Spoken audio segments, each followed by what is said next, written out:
In the previous two videos, we have looked at how to edit motions. Now I want to show you how to import and export data from motion and how to create overlays. Let's start by creating an overlay. Sometimes you may have a baseline motion that you want to compare with a new design. You can use an overlay to do this. First, open the data transfer window. Transfer the current motion series data into the grid and then copy it out again to create the overlay. Now start editing your motion. The overlay will remind you of where you were and whether you are improving your design.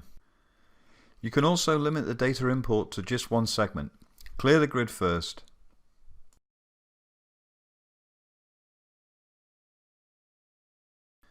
Some segment types allow you to download data into them from the grid, so you can cut and paste into the grid from Excel and then transfer the data into list type segments. So I have Excel with some motion data I want to put into a segment, below the transfer data grid and motion designer to the right, and I have changed the third segment to a position list. First I will cut and paste some position data from Excel into the data grid, then press the segment upload button to put the data in the position list segment. The data gets progressively noisier with increasing derivative. The differentiation of the position data is performed explicitly on the data and so increases the high frequency noise.